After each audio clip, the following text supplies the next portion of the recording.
84% of podcasts succumb to Podfade. Don't let Podfade happen to you. I can't do that seriously, but you shouldn't let Podfade happen to you. And what are the things that you can do to prevent Podfade from killing your podcast? I mean, 84% of podcasts die because of this. Yes, I'm getting passionate about this. Don't let Podfade take your podcast. We're going to talk about how to prevent that this week. Stay tuned.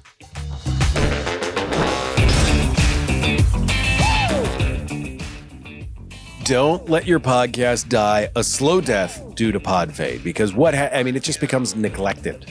That's what Podfade is. That is a neglected podcast that's just sitting there waiting for you to just deliver that next episode, and it just waits and waits and waits, and you never, ever, ever deliver.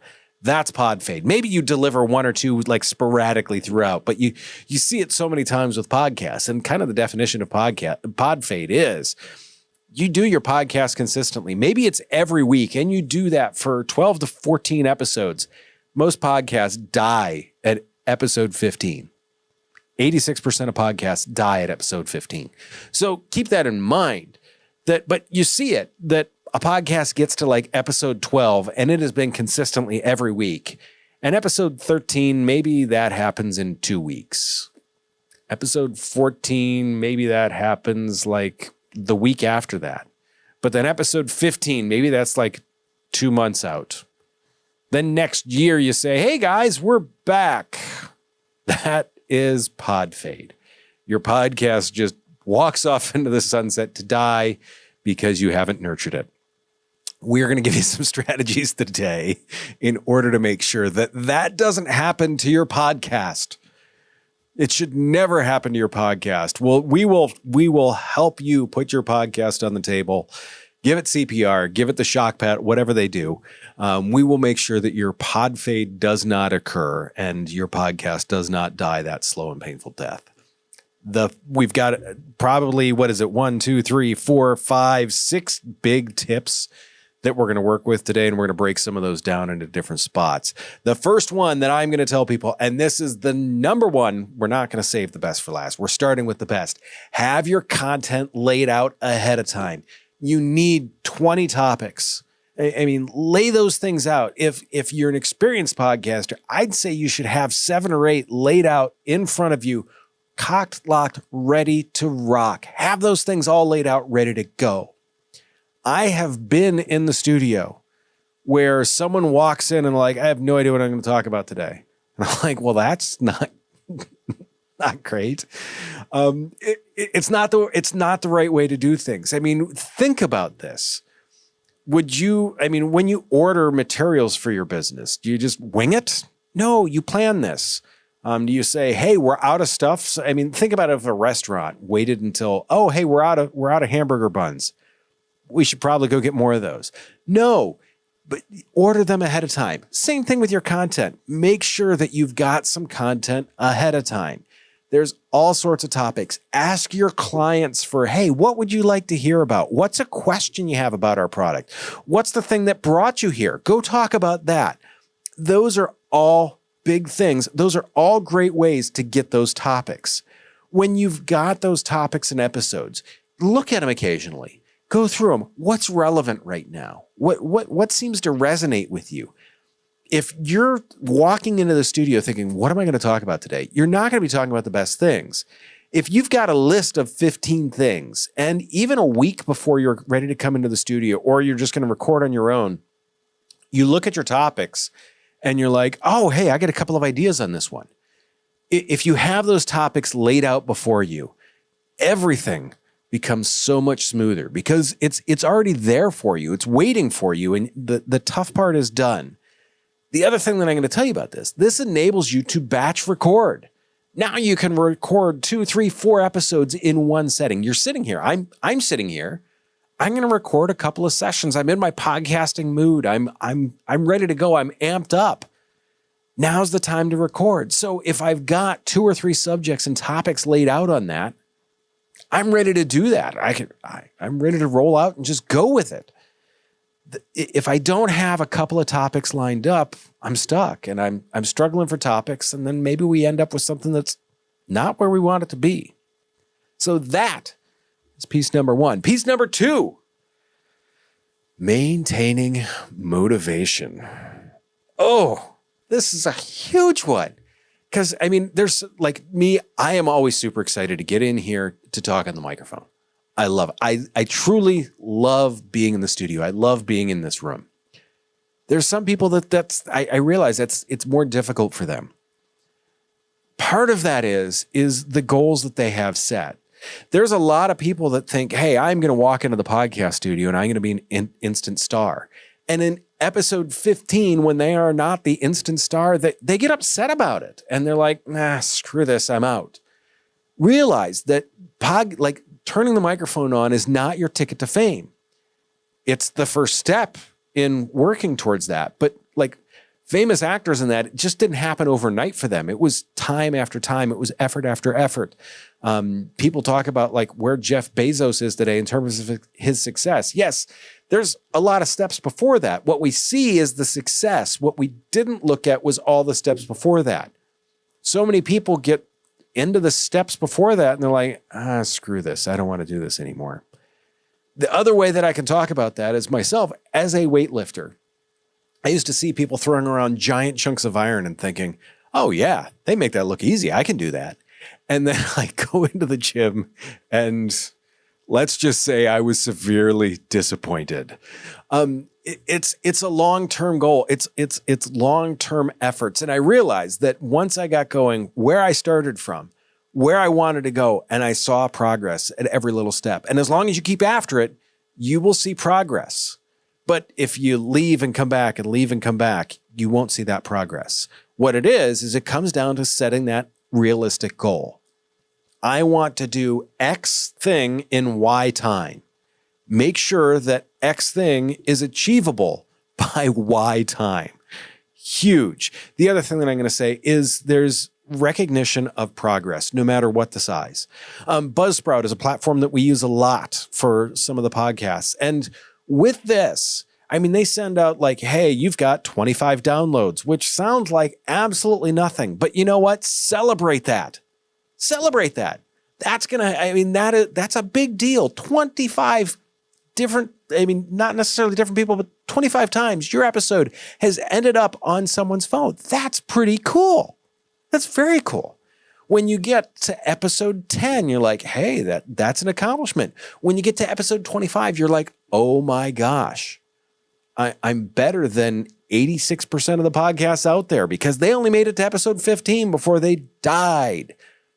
Celebrate those little goals. Set those small goals, celebrate them along the way. Something else you're going to want to do is there's sometimes, and I feel like I'm a reasonably creative guy, and sometimes the creative juices just aren't flowing. You go to that well, and it is completely dry. I would suggest that you talk with other podcasters. Work with other like people that are in maybe your realm. Talk to people. Get out there. Be social, and that will probably help get those creative ideas going. Look at it like, how can my podcast use this?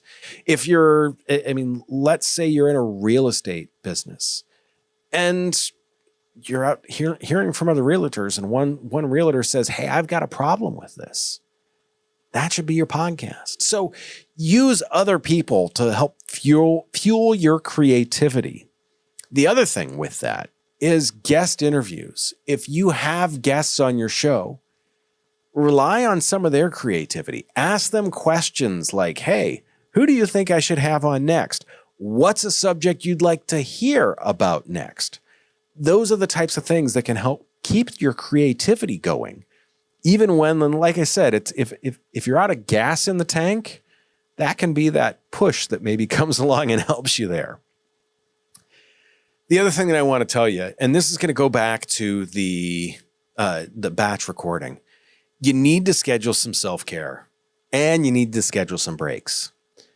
If you are in the studio, time in, time out, or if you are recording every single week at the same time, Some people fit into that type of routine. There is a lot of people where that routine doesn't fit their life, but there's a lot of people that are just going to get burnt out on it. And they're going to show up, and finally, after the third week, they are going to be like, I'm in the studio again. You don't want to let it get to that point. This should always be fresh. This should always be exciting. So schedule some breaks. Make sure you've got the content built up to do those breaks. And that's why, once again, this is going to come back to that, having that list of topics out there. If you've got that, that gives you a whole lot of leeway when it comes to this. The other thing is connect with your listeners. Send comments, send an email to them if you can. Encourage that active audience input. It's funny, when I talk, like, I'm experienced in talking to a camera like this. When it's often easier for guest podcasts when they can talk back and forth because they're looking at each other, they're playing off of each other. It's tough to talk to a camera like this. I mean, I know you are listening to me on the other end of that. But for a lot of people, they just see this blank camera lens and this tin can of a microphone in front of me. They just see those things and they're like, well, what do I do with this? And once again, it becomes kind of dry for them. If you can encourage that audience participation through comments, likes, send messages, send clips to your friends and be like, hey, what do you think about this clip? I'd love your feedback on it. You get that audience participation. That can really help fuel, especially in the beginning. The beginning's tough. It's a tough slog. You're doing this and you frankly don't have a lot of people around you saying, yay, go you.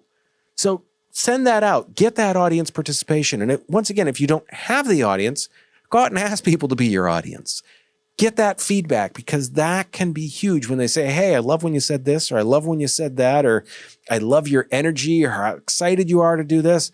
That type of stuff can be hugely motivational. And remember, it's that lack of motivation, that lack of all that backing. That's what's going to kill your podcast. Another piece I want to dive into here is streamlining the production process. That, I mean, as you guys know, it's something that we do for a number of different podcasts. We handle the production. I love doing this. It takes some of that gritty, grimy work off of people. Now, granted, I really like the gritty, grimy work. But really, to me, it's taking off some of that time. It's taking off some of that load that people are under to get the podcast done. If there's certain pieces of the podcast like post-production or pre-production that you hate, you should be trying to offload that. Plain and simple. It's that whole piece. The one thing that you hate about it is the one thing that's going to prevent you from doing it. So offload that piece. I know people that love being on the microphone. They love doing the pre-production stuff. They hate everything about posting it. They hate the time invested, the coming up with things to say for clips, the coming up with the chapter marker. They hate all that stuff. And I get it. It's a lot of work. That's why we do it. If you can offload those pieces, do that. If you can automate some of those pieces, do that too. So what are some long-term strategies here? Because we're talking about Podfade. Podfade is something that happens, and it kind of creeps up on you. You're like, I'll do it next time. And you feel a little bit guilty about it, but you're like, I'll let it slide. So what are some of these long-term strategies that you need? Because this can't be a crash diet. Reconnect with your why. I typically have something about, like, in our podcast planner that I look at when we're working on an episode. Why are we doing this? Oh yeah, we're doing this to help people. To me, that is the big key. The fact that I can send this out there to help you. So, and to me, when I hear that and I'm able to reconnect with my why, like the why am I doing this? I'm like, yeah, I'm doing this to help people. It's my driver. It gets me excited about it again. So if you can connect with your why on that can be a big thing. That's really, it's going to encourage you to reflect on what you're passionate about and why you're starting this. The other thing that I'm going to say is analyzing performance. Take a look at some of the things on the back end. Look at your analytics and say, hey, what went up, what went down? Those are the types of things that can be motivational. Oh, hey, that episode did really well. Maybe we should do something parallel off that. Did you enjoy that? I found that typically the episodes that you enjoyed the most are the ones that do the best. It's amazing how, as an audience, podcast listeners know when you're really, truly enjoying it because it does well. The other thing that I want to say with that is that really you want to make sure that in the analytics side, you don't get buried in it. Look at it, take some quick notes with it, but then move on with your life. If you look at like, hey, we got 15 downloads and 9 of them came from here and 8 of them came from there. And does that really matter? I know some people that get bogged down in that type of stuff. And then they look at it and they're like, I don't know if this is worth it. Don't get bogged down in those details about it. Look at what's working, what didn't, make a decision, and move on with it. I want to kind of wrap all this up in a bow.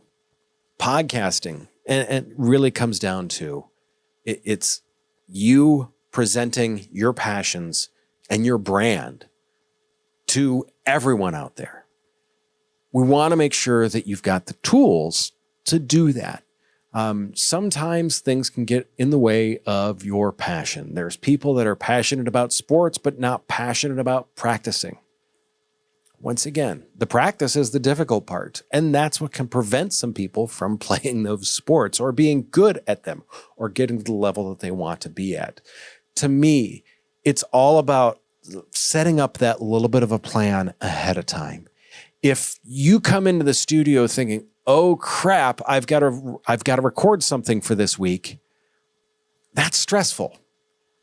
Podcasting's stressful enough as it is. So let's do some preparation to make sure that we aren't coming into the studio stressed out, to make sure that every podcast is as fun and as exciting as it could and should be. To me, like I said, I love being in the studio. There's so many of the podcasters that I work with. You can see when they turn on the mic, they're excited about it. They're ready for it. They walk in, they're ready to go. Most of them are also very prepared. We make sure that you are prepared when you walk in the studio. With all that being said, I didn't want to cloud this up with a news article this week. So, do me a favor. Take care of yourself. If you can, take care of someone else too. I will see you very, very soon.